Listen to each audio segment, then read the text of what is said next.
Okay, so for this test review, let's begin with item number 1. So you are given a word equation here that says magnesium sulfate reacts with sodium metal, forming sodium sulfate and magnesium metal. So remember the method I taught you, or the technique that I taught you before, when you are to write the chemical equation of a certain word equation, is you underline first the substances that are involved in the reaction. So the first substance that is written here is magnesium sulfate. So there are two names. And you know that if there are two names, you need to crisscross the oxidation numbers of those two substances so you can generate the chemical formula of that. And then it says here reacts with sodium metal. So if it's sodium metal, it's just sodium there. So it's just one element that you need to take note of. So the second substance is reacting with sodium metal. And then after that, it says forming sodium sulfate. So that's one, that's another substance, and magnesium metal.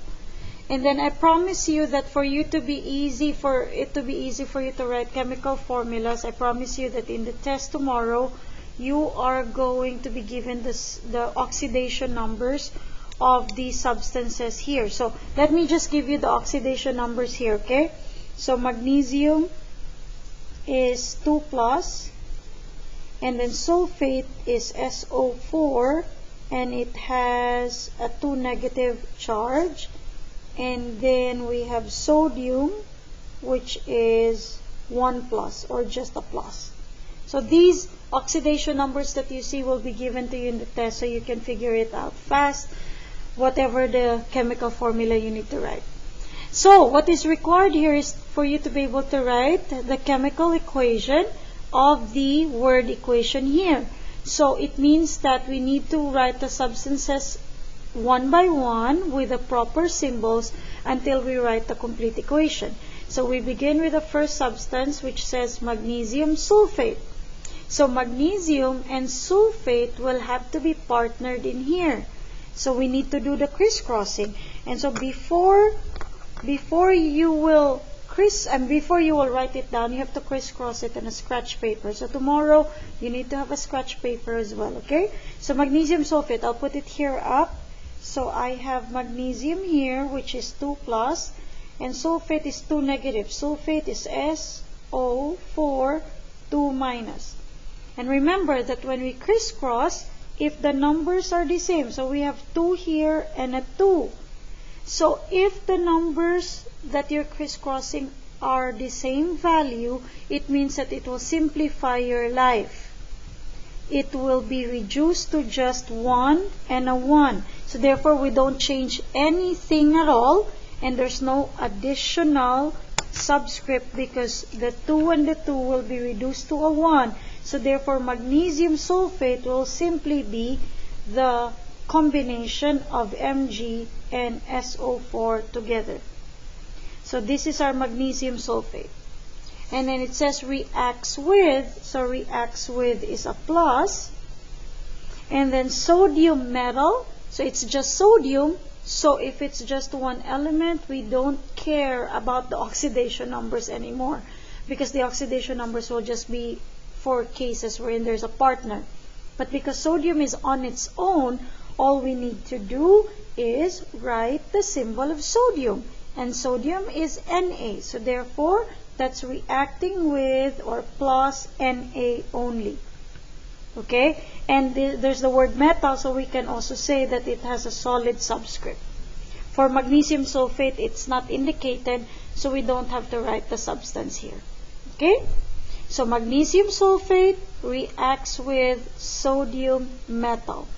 The next word is forming. Forming is not an equal sign, by the way. It is always an arrow going to the right. So that's forming. So the next substance is sodium sulfate. So two names.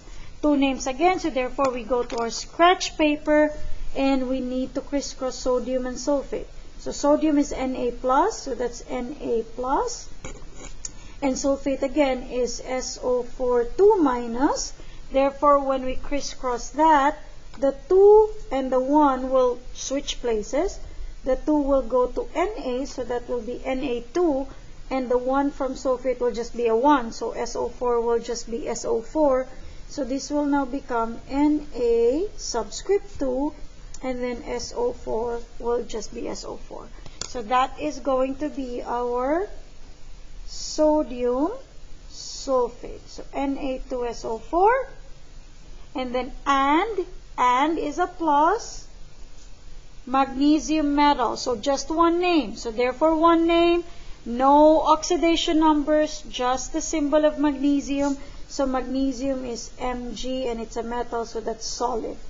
And we don't have to put a subscript to Mg, and of course to Na as well, because Mg and Na are not part of the 7 special elements. So I hope that you still have your list of the 7 special elements that should have a subscript of 2 if ever you encounter them.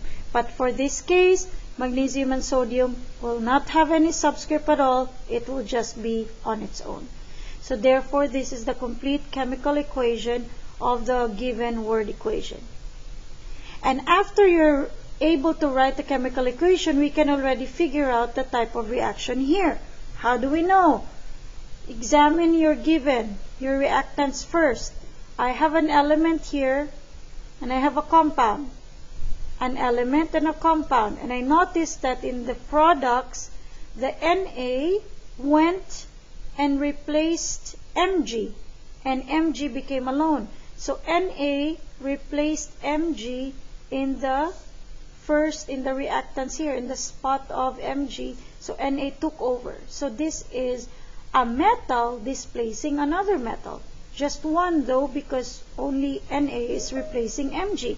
So therefore, the type of reaction that we have in here is a single replacement reaction, because only one element and a compound is involved in the process.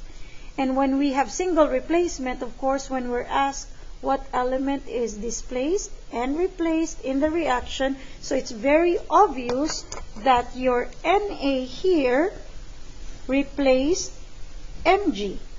And so Mg is now alone, and Na is here in the spot of Mg.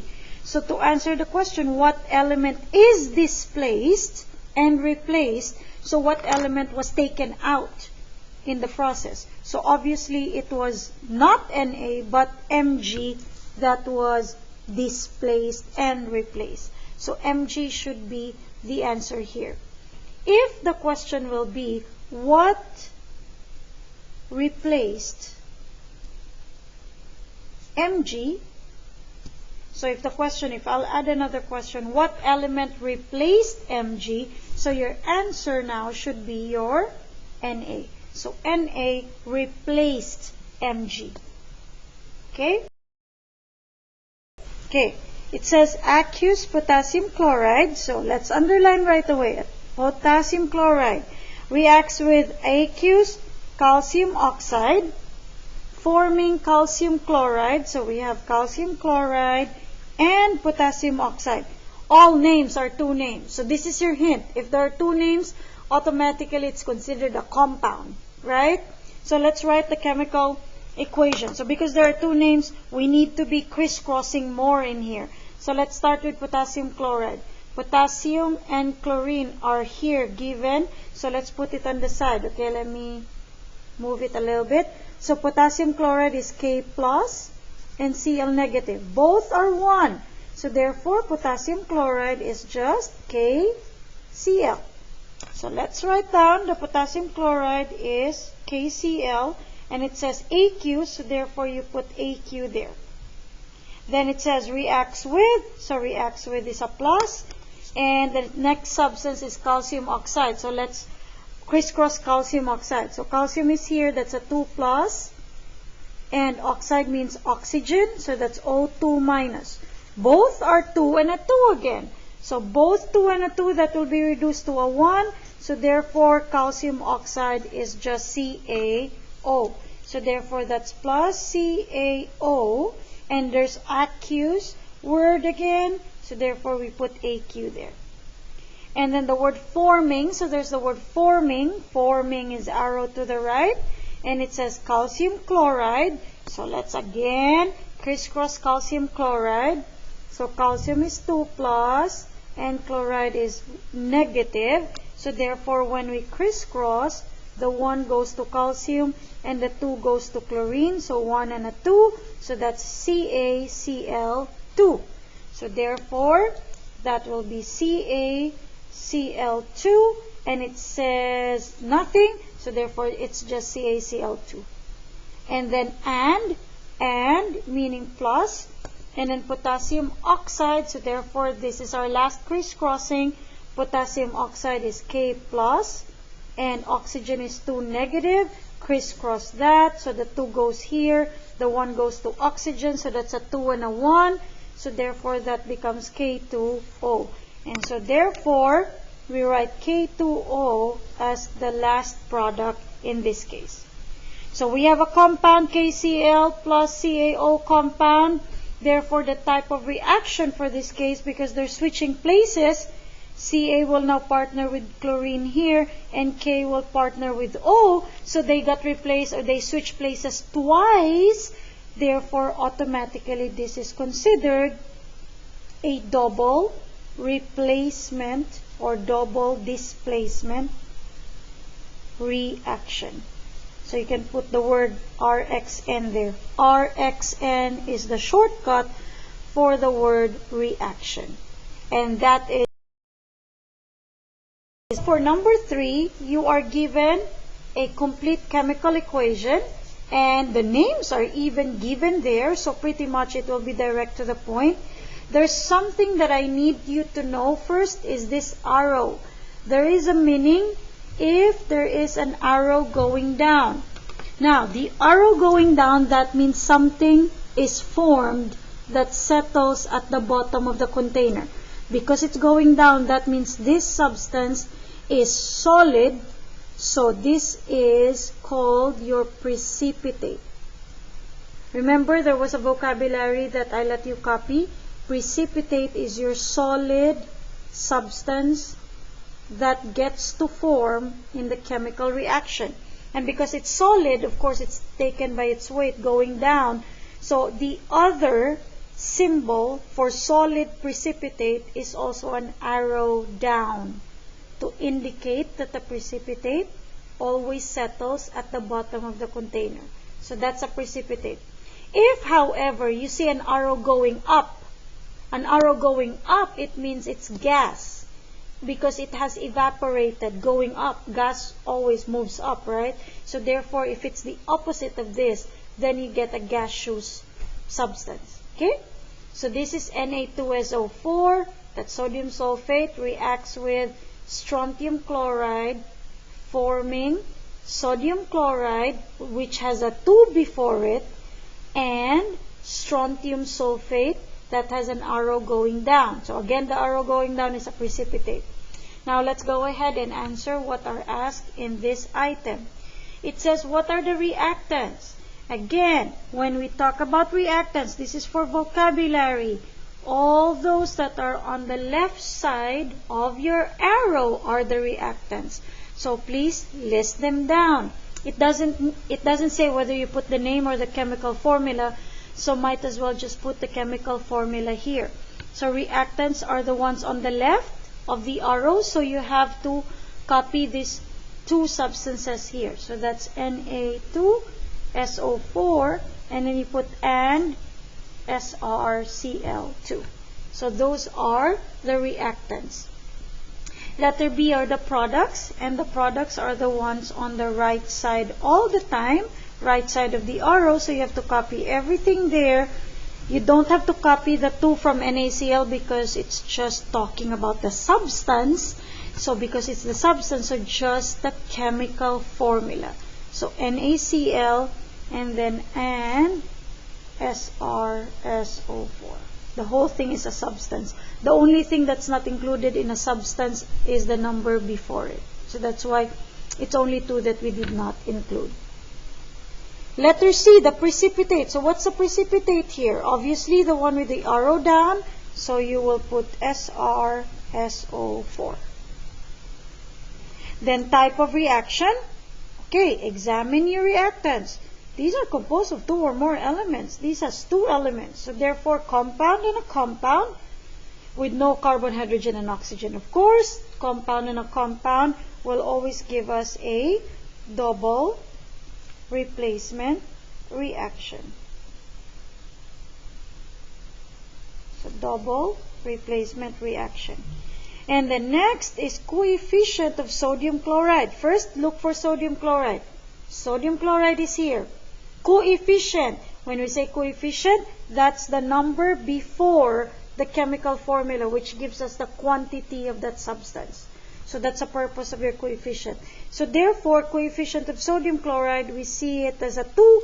Therefore, we write it as a 2. If you are asked for a coefficient of, for example, strontium sulfate, and you see nothing, nothing always means a 1. Nothing always means a 1. Nothing always means a 1. So therefore, sodium sulfate, strontium chloride, and strontium sulfate all have coefficient of 1 because you don't see anything. Not seeing anything in chemistry is understood to be 1, not 0. It cannot be a 0. So it's a 1, okay? So coefficients, again, let me repeat, are the numbers that you see before the chemical formula. And if there's nothing written, it's understood to be 1. Next is the subscript value, subscript value of chlorine in strontium chloride. So let's find strontium chloride first. Where is it? Okay, strontium chloride is here. And it says subscript value of chlorine. Chlorine is here, chlorine. And we know that subscript is a small value below subscript. So the number after the symbol of the element. So it's clear that there's a 2 there. So therefore, the subscript is 2. And then state of matter for strontium sulfate. So state of matter, strontium sulfate is here. State of matter of a precipitate is always solid. So therefore, state of matter is solid. You don't put precipitate because state means solid, liquid, gas, or aqueous. But because precipitate is always taken as a solid, so therefore the answer is solid. Okay? And that is for number 3. Let me proceed to number 4 so we can finish with all of it. So let me give you one last glance for number 3.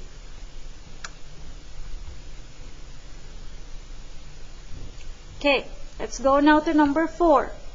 So number 4, we have a given chemical equation with the names again, yet there is an arrow going up that you see here. So when you see an arrow going up, it means gas all the time. Okay?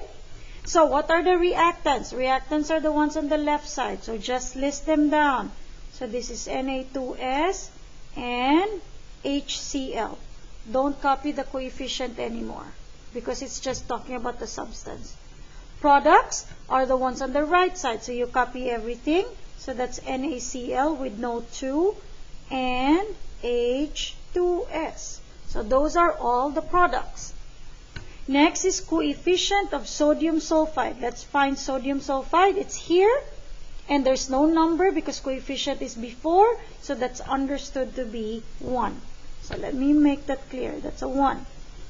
Next is coefficient of sodium chloride. Sodium chloride is here. Coefficient is the number before. So therefore that's a 2. That's very clear. Then type of reaction. Let's examine the reactants. These are 2 elements. So this is compound. 2 elements as well. A compound. So both compound and a compound. That means we get a double replacement reaction.